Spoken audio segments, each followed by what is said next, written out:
yuanes, dólares, las imágenes que habíamos recién, obviamente se refieren a las crecientes tensiones entre Estados Unidos y China, la guerra comercial de la década, podríamos llamarlo, del siglo, porque hacía mucho que no se veía, Mabel, estas tensiones comerciales que surgen a partir de la aparición de Trump en el escenario y su programa nacionalista, proteccionista, de aumentar aranceles y recobrar el superávit o disminuir el déficit comercial de Estados Unidos, y ha emprendido una serie de políticas que se suman a las dificultades que tiene la economía argentina, ya considerables dificultades internas, y se suma a este panorama internacional muy incierto, que evidentemente tiene repercusiones. Por eso nos vamos a estar ocupando de este tema en el programa de hoy. Sí, es evidente que una situación que ya venía de hace tiempo, planteando la emergencia de China, lo que suponía China como potencia, el cuestionamiento a la hegemonía absoluta de Estados Unidos y todas las variables que estaban en juego, hoy se están poniendo en una tensión muy superior. Uno piensa que desde la llegada de Trump al gobierno y su decisión estratégica de cómo ven la pelea que venían sosteniendo y que ya se viene desplegando hace ya mucho tiempo, ¿y qué impacto puede tener para la economía de países como la Argentina? Es central empezar a entender. Bueno, hoy estamos con Julio Sevares, que es economista, profesor universitario y autor de media docena de libros sobre finanzas internacionales y economía internacional. Julio, gracias por venir y ayudarnos un poquito a entender esta escalada. Se lee en los diarios, crecen las tensiones, bajan las tensiones, Trump pone aranceles sobre, una X cantidad de importaciones chinas, los chinos responden haciendo lo mismo. ¿A dónde conduce esta guerra? Sí, mira, en primer lugar, haciendo referencia a algo que mencionó Mabel, es el contexto. Acá el contexto es, por una parte, la gran emergencia de China, que ha crecido hasta hace 5 años, los 30 años previos a un 9% anual promedio, es un fenómeno histórico sin precedentes, y desde que redujo su crecimiento está creciendo a un 6,7, 6,8%, lo cual es más del doble de lo que está creciendo Estados Unidos, que es de los países industrializados el que más crece.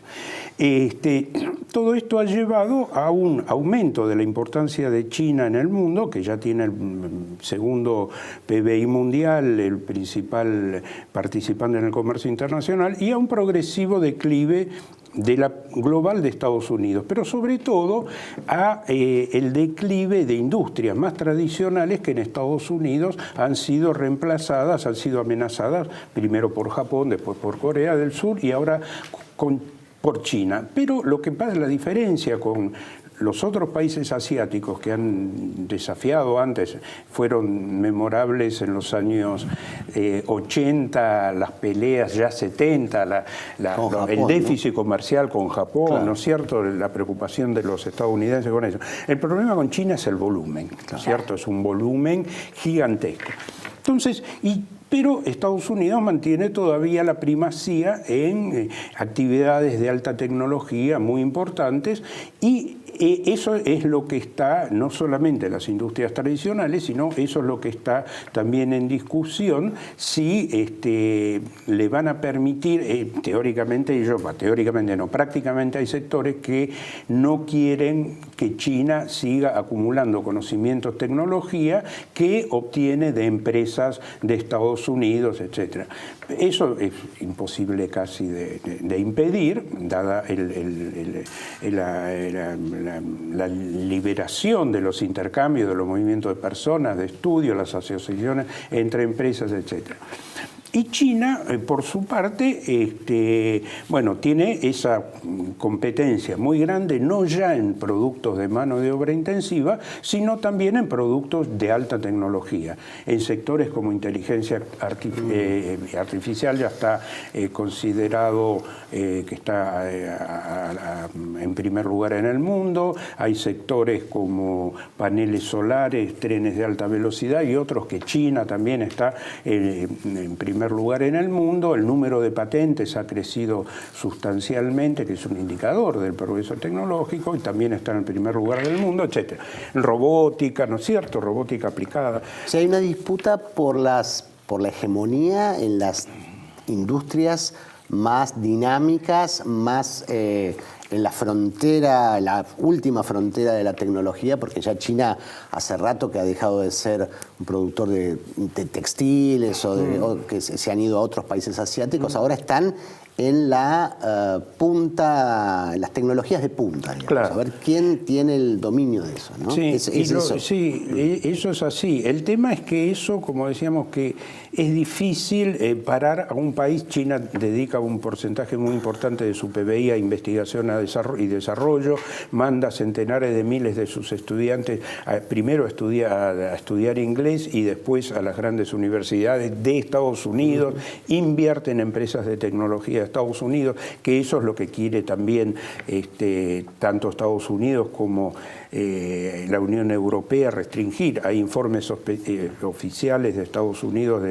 el organismo encargado de monitorear las inversiones extranjeras, que tiene una serie de recomendaciones recientes de este año para restringir la compra de empresas estadounidenses por parte de empresas chinas. Y eso es muy difícil, ¿eh? Y más Estados, como decía un informe de otro instituto de Estados Unidos, ante cada amenaza, ante cada restricción, China redobló la apuesta, invirtiendo más en tecnología y haciendo la sustitución de importaciones de lo que ya no le querían vender. Por ejemplo, China acaba de el año pasado, de votar un submarino, un portaaviones nuclear hecho exclusivamente con tecnología china, con materiales chinos, etc. Tiene ya el dominio. De todos modos, hay una serie de indicadores que muestran de ingresos que está todavía muy por detrás de lo que es Estados Unidos. Esto de que Estados Unidos se derrumba y viene China, esto no es así, los indicadores muestran. Pero lo que es interesante en el panorama actual, que el país que defiende la globalización o que defendió la globalización, que la impuso desde la segunda posguerra, e inclusive, no vamos a relatar el tema, pero un poco antes de la Segunda Guerra, ya empezó una apertura unilateral a favor de los europeos.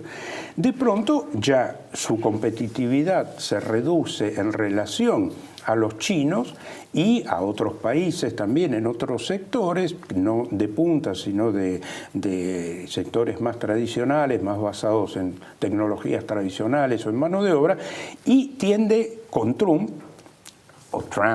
a cerrarse. ¿No es cierto? Trata de cerrarse, dice, como vos decís, una política nacionalista, aumentar los aranceles, restringir la compra de empresas, etcétera, y negociar. Y como vos decías también, yo tengo ahí el calendario por un trabajo que estoy preparando de las medidas tomadas este año. Y es así, uno hace esto y el otro al otro día o el mismo día hace el otro responde y pim, pim, pim, pim, pim, pim, pim, pim, pim. Toda una amenaza mutua que en algunos casos ya se materializa. Y China, por el contrario, es el gran defensor de la globalización. Entonces va el presidente chino o el vicepresidente Li Keqiang, que es el primer ministro, que es economista liberal, y va al foro de Davos aquí o allá y pregonan la globalización. ¿Por qué? Porque China está haciendo lo mismo que hacen las potencias cuando se desarrollan. Primero usan el Estado, el proteccionismo, y después dicen, bueno, ahora que ya soy competitivo, abrir los mercados. Claro. Es lo que hizo Estados Unidos, lo que hizo Inglaterra, lo que hizo Japón después, etc.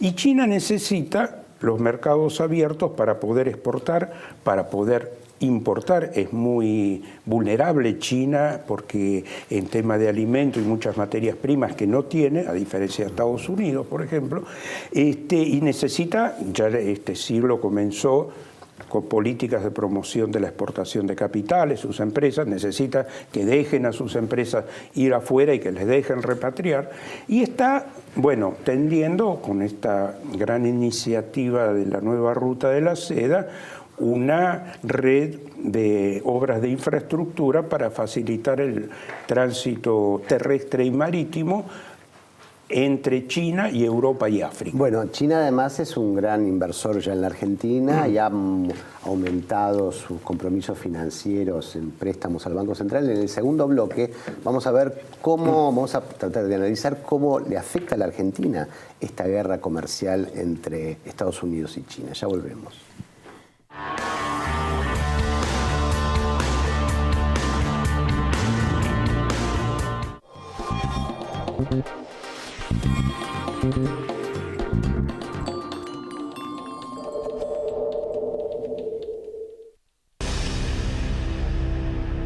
Biogénesis Vagó, la evolución de la salud animal. ExxonMobil. En Zurich, te ayudamos a proteger lo que es importante para vos. Zurich Seguros, 0800-333 Zurich. LATAM y vos, juntos, más lejos.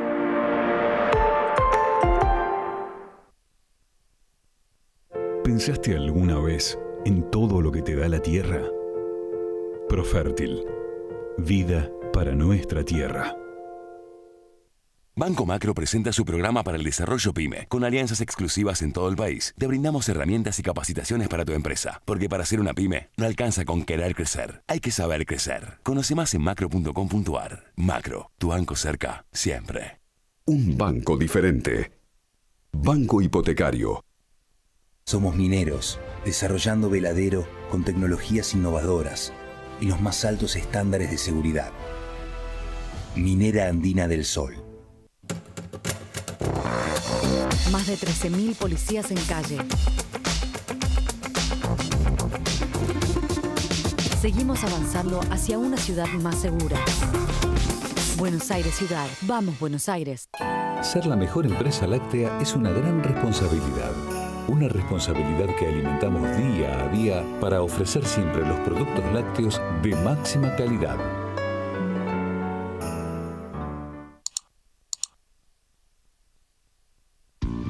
Auspicia este programa ARBA, Agencia de Recaudación, Buenos Aires, Provincia.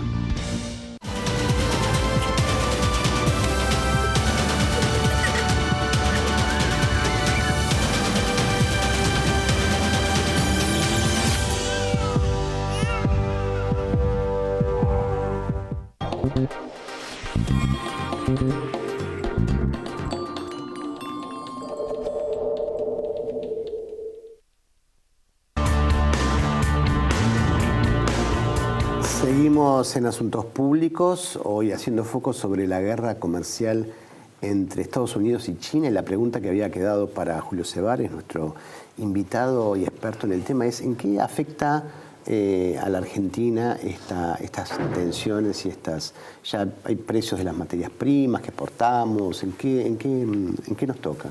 Mira, en términos así, la primera aproximación fue, bueno, si China le pone aranceles a la soja que compra en Estados Unidos, que es la principal proveedor de soja de China, es Estados Unidos, y le va a comprar a otros países. Y efectivamente le puede comprar a Brasil, a Argentina y a otros países. Ya aumentó las compras en Brasil y posiblemente las aumente también en la Argentina, y esto va a ser bueno. Pero también toda esta conflicto comercial y la incertidumbre que trae hizo caer un poco la cotización de la soja en el mercado mundial. No mucho, pero en los últimos meses cayó un poco. No sabemos cómo va a seguir, porque bueno, está todo el mundo con los ojos abiertos a ver qué va a pasar. Pero lo que sí seguramente va a pasar es que este clima de problemática comercial va a reducir todos los organismos evaluadores, dicen eso, esperan, el FMI entre otros, que la economía crezca menos de lo previsto en el futuro, y esto obviamente en términos generales va a causar, va a afectar a Argentina. Y esto en un contexto muy malo, porque las exportaciones de Argentina vienen cayendo o estuvieron cayendo hasta el 2016, desde el 2012 más o menos, y ya en el 2015 se perdió el equilibrio comercial, empezó a haber un déficit que es muy grande, que ha sido creciente, inclusive este año, a pesar de que, este año también creció a pesar de la recesión. Y lo mismo sucede con las exportaciones a China, que se han estancado también de hace como 5 o 6 años, y las importaciones han continuado aumentando, por lo cual Argentina tiene déficit comercial con China. Un déficit comercial muy grande. El déficit comercial es más grande que las exportaciones. Es muy similar a lo que pasa con el déficit comercial general. Y entonces la cosa es, y aparte el 72-75% de las exportaciones a China son, como desde el principio, bienes de baja elaboración.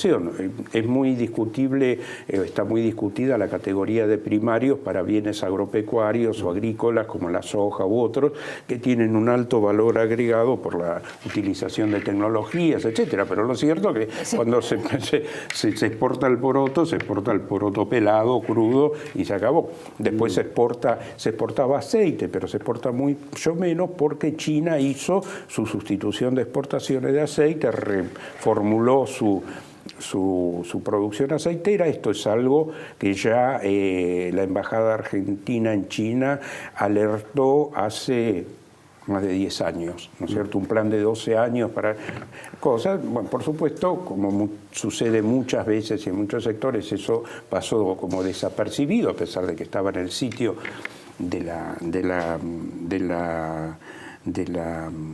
Embajada de la Cancillería. Y China tiene también el tema de la industria automotriz, acero, aluminio. ¿Esas cosas también pueden tener un efecto, están teniendo un efecto sobre la Argentina? Y lo que pasa es que la Argentina ahora tiene un efecto en el sentido de que puede generar bajas de precios y aumentar la competencia sobre la Argentina. Pero bueno, la Argentina en recesión, su capacidad de compra no es mucha.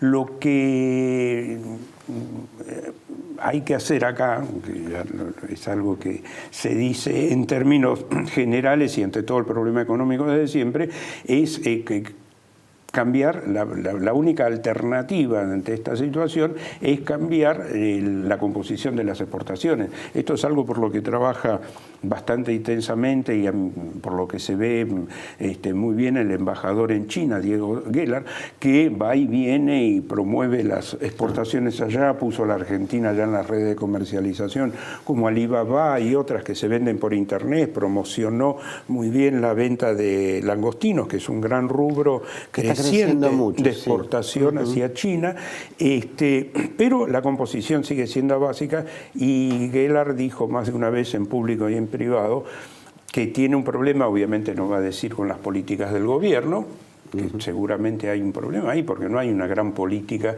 de promoción de exportaciones con créditos, con actividad, pero sí con los empresarios que son muy remisos, como lo han sido siempre en general, a hacer políticas de exportación.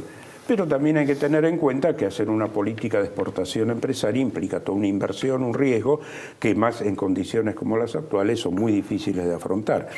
Así que bueno, estamos que pase lo que pase, y aunque no estuviera esta crisis comercial, esto es lo que, independientemente de esta crisis comercial cuya evolución y consecuencias últimas todavía no se saben, porque aparte empezó hace pocos meses, pero seguro, por ejemplo, una consecuencia que la incertidumbre provocó una salida de capitales de los países emergentes hacia Estados Unidos y provocó una serie de devaluaciones en muchos países del mundo. En primer lugar en la Argentina, segundo Turquía, Brasil, otros, etcétera. Y en China el renminbi, como se le denomina al yuan internacional, había tenido una gran caída después de unas políticas tomadas en el 2015 por salida de capitales. Después se estaba recuperando muy bien y en comienzos de este año volvió a caer, se devaluó en el año un 9%.